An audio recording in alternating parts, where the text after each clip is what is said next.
Baik.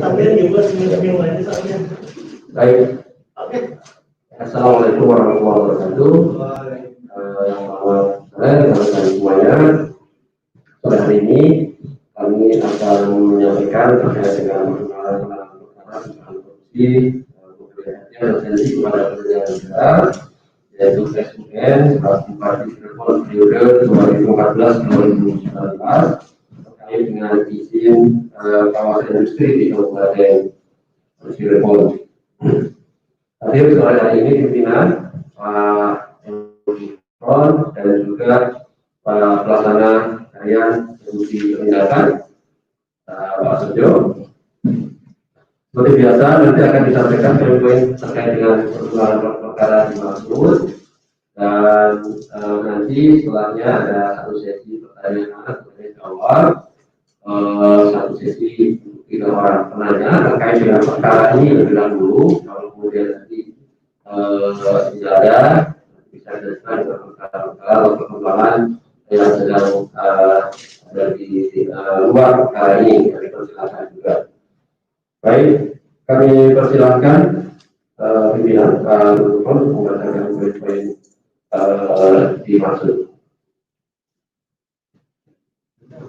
Assalamualaikum warahmatullahi wabarakatuh. Selamat siang, sore, salam sejahtera, sehat selalu pada semuanya, utamanya awak media yang selalu setia di KPK. Perlu kami sampaikan bahwa pada hari ini, Senin 21 Desember 2020, kami perlu menyampaikan perkembangan penanganan perkara terkait dengan dugaan TPK, pemberian hadiah atau janji kepada penyelenggara negara, yaitu SUN selaku Bupati Cirebon periode 2014-2019 terkait izin kawasan industri di Kabupaten Cirebon. Untuk kepentingan penyidikan, setelah dilakukan pemeriksaan, KPK melakukan penahanan sejak hari ini terhadap tersangka STM, Direktur Utama PT KPI, terkait pengurusan izin kawasan industri oleh PT KPI yang berlokasi di Kabupaten Cirebon. Selanjutnya, tersangka STN dilakukan penahanan selama 20 hari. Pertama, terhitung sejak hari ini tanggal 21 Desember 2020 sampai dengan tanggal 9 Januari 2021 di Rumah Tahanan Negara Kelas 1 Jakarta Timur, Cabang Komisi Pemberantasan Korupsi, pada gedung ACLC KPK Kafling C1. Namun sebelumnya, karena COVID-19, sehingga kepada yang bersangkutan akan dilakukan isolasi mandiri selama 14 hari di rutan tersebut sebagai langkah awal protokol kesehatan pencegahan penyebaran COVID-19 di lingkungan rutan KPK. Tersangka STN disangkakan kepadanya melanggar pasal 5 ayat 1 huruf A dan pasal 5 ayat 1 huruf B atau pasal 13 Undang-Undang 31 tahun 1999 tentang pemberantasan tindak pidana korupsi sebagaimana telah diubah dengan Undang-Undang Nomor 20 2001 tentang perubahan atas Undang-Undang 31 tahun 1999 tentang pemberantasan tindak pidana korupsi. Selanjutnya tentang konstruksi kasus dan komposisi dalam kasus ini, kami persilahkan Saudara Setia Budi selaku PLT Deputi Penindakan akan membacakan. Kami persilahkan. Terima kasih Bapak Pimpinan. Kami lanjutkan bahwa konstruksi perkara berdasarkan hasil penyidikan yang sudah dilakukan beberapa bulan lalu diduga telah terjadi. Yang pertama, perkara ini bermula pada tahun 2017. PT KPI bermaksud akan menanamkan modal di Kabupaten Cirebon dengan membangun kawasan industri pabrik sepatu di kawasan Cirebon. Terkait rencana tersebut, STN selaku Direktur Utama PT KPI menugaskan SKN untuk mengurus perizinan di dinas-dinas terkait dan melakukan komunikasi dengan pihak pemerintah daerah terkait rencana pembangunan kawasan industri pabrik serta melakukan audiensi dengan masyarakat bersama dengan perangkat desa terkait yang berhubungan dengan rencana pembebasan lahan. Kemudian, agar proses pengurusan berjalan dengan lancar, SDN diduga memerintahkan SKN memberikan uang tunai sebesar 4 miliar rupiah kepada SUN Bupati Cirebon periode 2014-2019 melalui ajudan kepercayaan. Kemudian pemberian uang tersebut diduga agar SUN bersedia mengintervensi dan mempercepat seluruh proses perizinan TPA ini di Kabupaten Cirebon. Perbuatan memberi atau menjanjikan sesuatu kepada kepala daerah dengan maksud berbuat atau tidak berbuat sesuatu dalam jabatannya yang bertentangan dengan kewajibannya adalah perbuatan yang sangat mengganggu integritas kepala daerah dalam melaksanakan tugasnya. KPK kembali mengingatkan agar para kepala daerah tidak melakukan korupsi dan menolak segala bentuk pemberian yang berhubungan dengan jabatan. Selain itu, KPK juga mengingatkan kepada pihak swasta, baik pelaku usaha dalam negeri ataupun korporasi yang terafiliasi dengan perusahaan di luar negeri, agar melaksanakan prinsip bisnis secara bersih dan anti korupsi. Terima kasih. Selanjutnya kami kembalikan kepada juru bicara. Baik, terima kasih kepada pimpinan dan para masalah yang diikuti peningkatan. Selanjutnya satu lagi, Mas Mario ya. Silakan ada lagi. Oke, sambil menyusul nanti Mas Mario. Lebih dalam silakan. Ya, saya mau menanyakan soal bahwa ini kan kasus dari pengembangan pencucian uang Sunjaya, Bupati Cirebon. Berdasarkan fakta persidangan bahkan dari proses penyidikan yang saya amati, ini ada sejumlah pengusaha-pengusaha, tidak hanya yang di belakang ini. Informasi yang dari penyidikan yang kami amati, ada pengusaha Hyundai milik Korea juga mengurus perizinan, perpanjangan kontrak industri dan lain-lain. Tidak hanya satu izin. Terus kemudian juga ada mall. Terus kemudian juga ada pekerjaan pabrik-pabrik yang lain itu.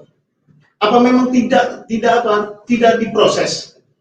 Ini kan cukup terungkap di persidangan di Bandung waktu itu soal adanya bagaimana salah satu pejabat Hyundai itu kan dengan jelas memberikan hadiah kepada Sunjaya agar diperpanjang kontraknya. Terus kemudian juga ada sempat anak perusahaan Pertamina kalau nggak salah juga itu ikut mengurus izin kepada tersangka Sun ini.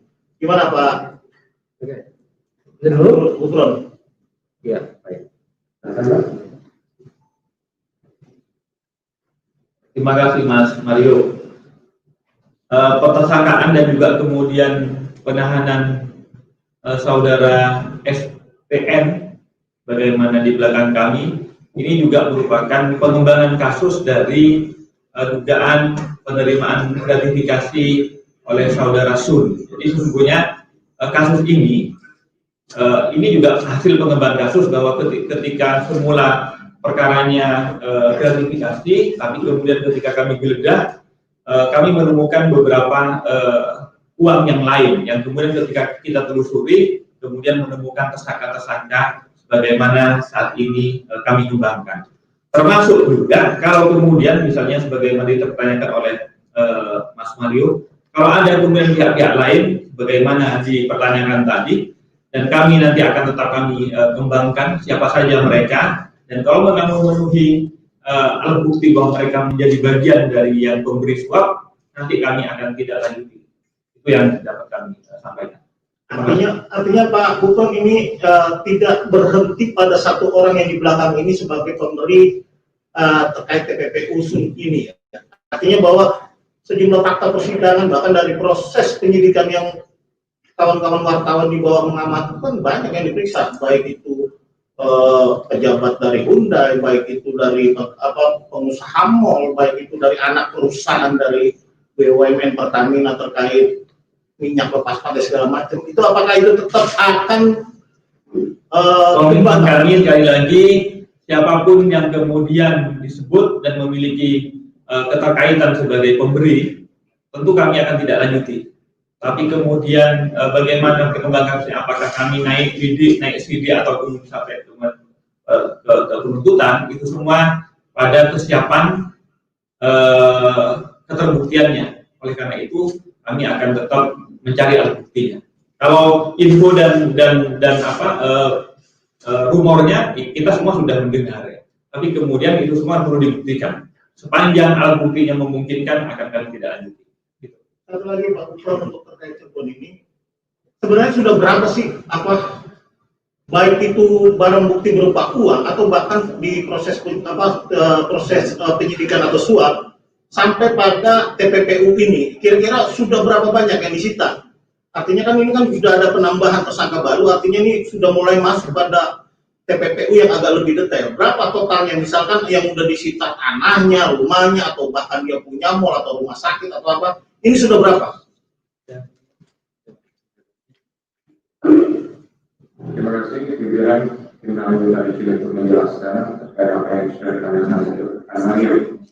Kami sampaikan bahwa kita fokus dulu terhadap apa yang sekarang kita sampaikan adalah terkait masalah pemberian. Jadi untuk pemberian ini tadi disebutkan bahwa ada angka 4 miliar yang diserahkan oleh pihak tersangka yang ada di belakang ini kepada SUL. Nah, tapi kalau kita mengaca atau kembali kepada proses yang sebelumnya, di mana mantan bupati atau SUL itu ditetapkan dalam perkara suap dan perkara titipu, itu kurang lebih ada aset baik itu tidak bergerak dan bergerak termasuk juga dalam bentuk uang, itu lebih kurang sudah 100 miliar yang sudah dilakukan penyitaan. Jadi 4 miliar itu adalah bagian, sehingga mungkin dalam kesempatan ini nilai yang pakai atau yang jumlah pakai itu tidak kami tampilkan karena itu sudah masuk dalam penyitaan yang disuruh. Terima kasih. Oke, Pak ya.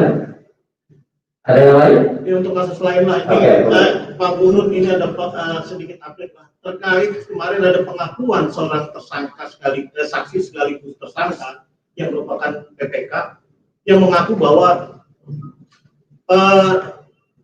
dia menyerahkan bukti baru terkait proyek pengadaan bansos di luar Jabodetabek. Apakah memang KPK sudah menemukan atau memang sudah memproses adanya temuan dari pengadaan bansos di luar Jabodetabek? Artinya bahwa pengadaan itu memang di bawah langsung kewenangan dari PPK tersebut. Gitu. Gimana Pak Gufron kira-kira gimana? Terima kasih Mas Mario. Prinsipnya pada saat kasus yang pertama kali yang mencuat dan kemudian pemicu yang kami tangkap itu adalah bansos untuk tahap kedua yang areanya untuk Jabodetabek sebesar sekitar kurang lebih proyek itu adalah 6,8 triliun.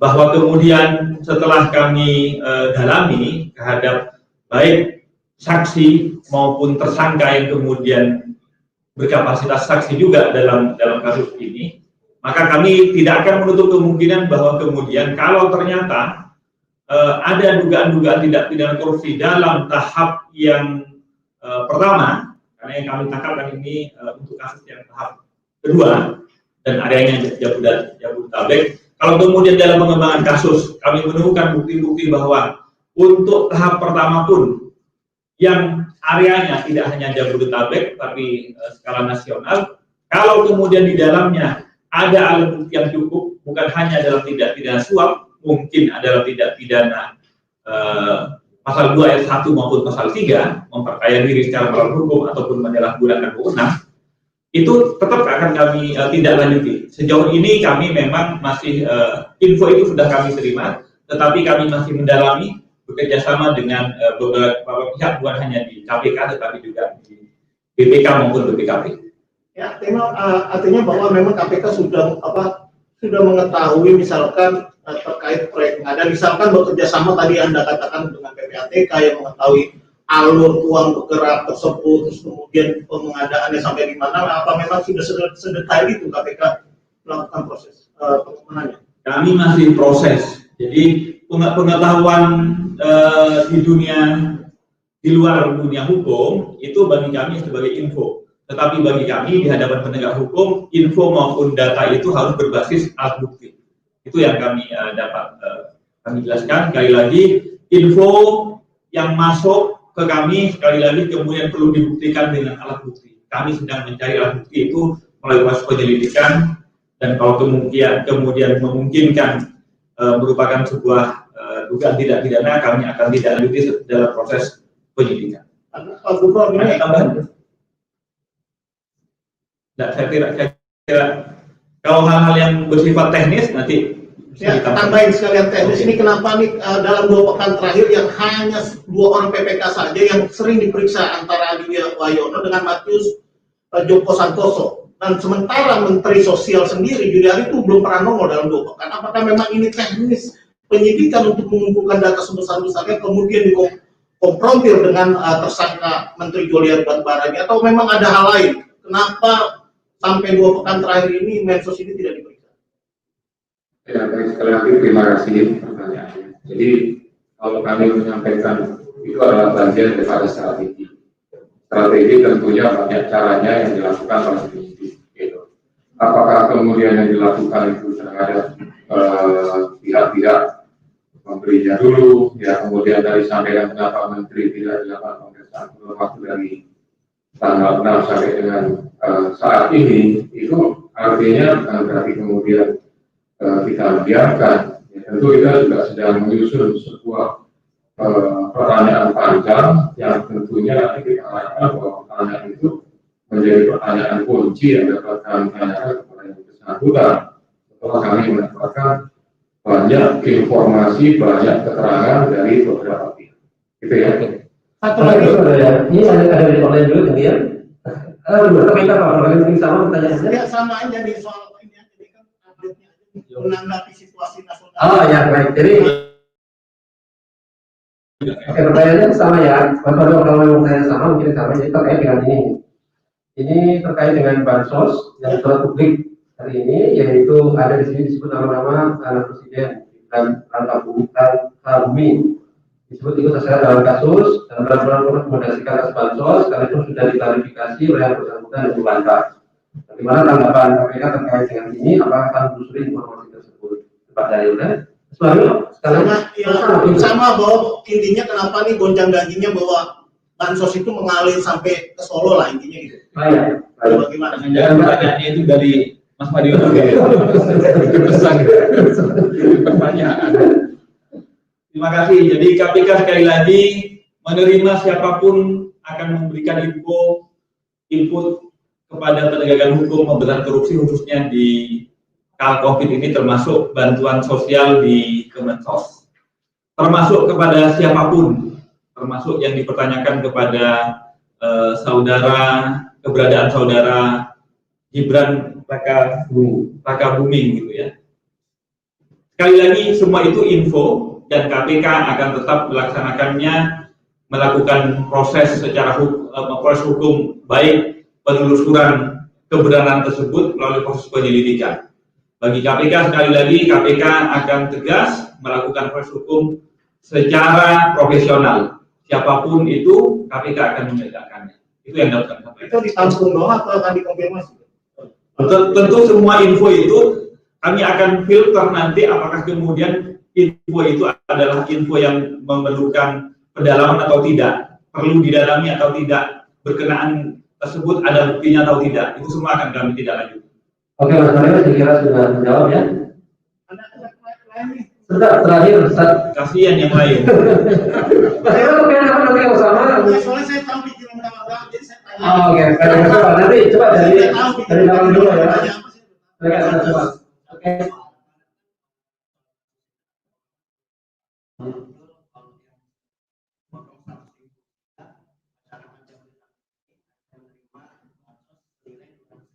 Oh ya, baik. Itu ya. Mas Mario, sekalian masih ada terkait dengan Ini untuk agenda skala nasional bahkan internasional terkait pendistribusian vaksin. Apa sih peran KPK di sini agar tidak terjadi misalkan penyimpangan-penyimpangan dalam hal distribusi vaksin? Ini kan sudah mulai vaksin COVID. Ini kan merupakan agenda yang sangat besar terkait dengan keuangan negara yang sangat gemuk. Artinya memang butuh adanya pengawasan yang ekstra. Ini kan meski Presiden menyebutkan ada bahwa itu dikatakan gratis, tapi kan potensi penyimpangan dalam penyaluran vaksin ini sangat besar. Kira-kira tanggapan KPK untuk agenda besar pendistribusian vaksin ini seperti apa? Oke, baik, terima kasih ya dari Mas Jawa. Mas Baru dari terakhir saya kira ini. Pertanyaan yang dari Mas Pojok tadi, bahwa temuan dari KPK semula ada kickback-nya 10.000 per paket ya. Lantas tapi ada yang pertanyaan berkembang bahwa rasanya bukan hanya 10.000 Pak, tapi 100.000. Saya kira nanti biar Pak Setio yang akan menjelaskan karena berkaitan dengan teknis hasil pengembangan penyidikan terhadap kasus kickback ataupun suap di proyek Bansos Kemensos ini. Ke pertanyaan yang terakhir dari Mas Mario yang mungkin dapat kami tanggapi ataupun kami berikan pernyataan bahwa bagaimana keberadaan ataupun apa yang dilakukan oleh KPK agar vaksin COVID-19 ini kemudian tidak menimbulkan kerugian negara ataupun tidak ada tindak pidana korupsi. Bagaimana KPK sampaikan, KPK dari awal sejak Maret 2020 telah menerjunkan 10 tim di Satgas COVID-19, bukan hanya dalam kerangka penanggulangan dampak sosial maupun dampak ekonominya. Sesungguhnya yang pertama dan yang utama adalah penanggulangan dampak kesehatannya, mulai dari pengadaan alkesnya, termasuk kalau saat ini kalau sudah ditemukan ada vaksinnya, tentu KPK akan mendampingi bagaimana agar kemudian vaksin ini efektif menyembuhkan COVID-19, tetapi juga efisien, tidak kemudian menimbulkan kerugian-kerugian negara. Untuk itu sekali lagi KPK mendampingi bagaimana agar sasaran yang gratis, tapi kan tidak semuanya, tidak seluruh rakyat Indonesia, kalau tidak salah kabarnya sekitar 70%, maka itu bagaimana memprioritaskan lebih dahulu, kemudian bagaimana menentukan harganya, kemudian bagaimana kemudian pihak-pihak vendor yang akan melaksanakan pengadaan maupun sampai ke badan injeksi kepada masyarakat. Itu semua KPK akan melakukan pendampingan mulai dari perumusan kebijakan sampai ke pelaksanaan. Itu yang akan kami lakukan sekali lagi demi sehatnya masyarakat, tapi juga demi tidak terkorupnya dana COVID-19. Itu terima kasih. Selanjutnya Pak. Ya baik, mohon izin Pak, kami tambahkan. Jadi kembali kepada masalah soal bansos ini, seperti saya tanya di belakang, bahwa ada 12 tahap, kemudian di tiap tahap itu kurang lebih 1.900 paket sembako yang harus didistribusikan. Nah, informasi di awal yang berkembang adalah adanya potongan atau pungutan 10.000. Ya, tentu kami kesempatan ini mengucapkan terima kasih media, masyarakat banyak menyampaikan informasi pada KPK tentang bagaimana perkembangan atau mungkin informasi yang masyarakat tahu kondisi yang sebenarnya. Tentu kami tidak akan sampaikan seperti apa, tapi memang ada beberapa yang kita sebut mungkin sebagai istilahnya ada jatah ya, kemudian ada potongan yang tadi. Kita sedang berusaha mendalami terhadap hal-hal yang lain, gitu. Tentunya nanti kalau sudah kita dapatkan itu akan terbuka secara jelas pada proses persidangan. Kesempatan ini mungkin sekali lagi kami sampaikan kita masih fokus pada persangkaan suap karena kami dibatasi waktu penanganan, itu yang menyebabkan kami harus fokus pada yang perkara utama. Terima kasih. Artinya belum sampai dari 10 ke 100.000 itu belum ketemu ya Pak? Atau memang lagi proses? Sekali lagi saya sampaikan, tentu ada hal-hal yang bisa kami sampaikan kepada rekan-rekan semuanya, ada yang masih pada tahap proses penyidikan. Ya, karena proses penyidikan ini kan tidak bisa serta-merta kita buka sedemikian rupa. Itu bagian daripada, sekali lagi mohon maaf, ya strategi lah bahasanya penyidik seperti itu. Ya, tapi nanti di persidangan pasti terungkap dengan terang. Terima kasih. Oke, baik. Terima kasih Pak Sembilan, Pak Nurul, Pak Setio, dan rekan-rekan semuanya yang hadir pada sore hari ini, baik online maupun offline. Assalamualaikum warahmatullahi wabarakatuh.